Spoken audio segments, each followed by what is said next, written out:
আসসালামু আলাইকুম, কেমন আছেন সবাই? আলহামদুলিল্লাহ আমি ভালো আছি। আর এই যে আমার সকালবেলার পাখি, যার মুখ দেখে আমার সকালটা শুরু হয়। আর এই দুই ভাই বোনের দুষ্টামি চলতেছে। বোন স্কুল থেকে আসছে আর সে অনেক খুশি। মানে বোনকে পেলে তার গল্পের শেষ নেই। বোনের সাথে অনেক গল্প করতেছে। মাশাআল্লাহ, ছেলেটা আমার বোন পাগল, পুরার বোন ও ভাই পাগল। দেখা যায় মান্না ভাইকে ছাড়া কিছুই বোঝে না। ভাই বলতে সে অজ্ঞান এরকম। আমি যদি বাবুকে একটু বকাঝকা করি, সে বলবে, আম্মু ও তো ছোটো, কেন ওরে বকাঝকা করো, এরকম বলবে।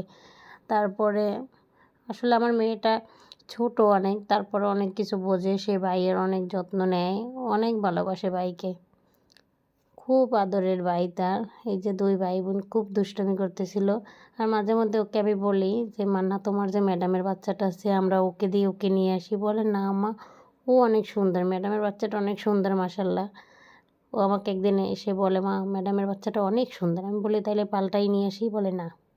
আর এই যে দেখতেছেন, খেজুর, তারপরে চকলেট, এগুলো কিন্তু ভাইয়া হজে গিয়েছিল, ওখান থেকে নিয়ে আসছে আমাদের জন্য। ভাইয়া আপনাকে অনেক অনেক ধন্যবাদ আমাদের মনে রাখার জন্য, যে বোনের জন্য নিতে হবে।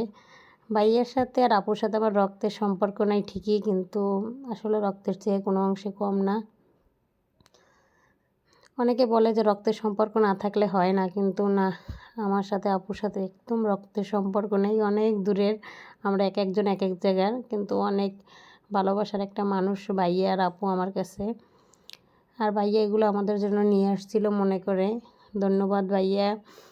আর এই হচ্ছে একদিন সন্ধ্যার একটা ভিডিও। মান্নার বাবা আজকে বাসায়, মান্নার বাবা বাসায় ওইরকম এখন থাকেই না।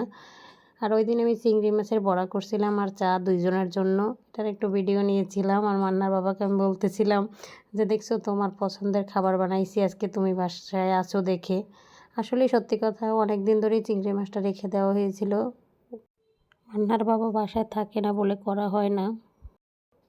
আর আজকে আমি ভাবলাম একটু চিংড়ি মাছের বড়া করে নিই, সন্ধ্যার নাস্তা হয়ে যাবে আর চা। আর এটা ছিল মান্নার স্কুলের একটা ভিডিও। আজকে ওদের পরীক্ষা শেষ আর স্যার ওদের চকলেট দিচ্ছিল, ম্যাডাম স্যাররা।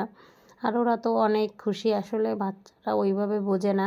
এবার আমি মান্নার স্কুল চেঞ্জ করব।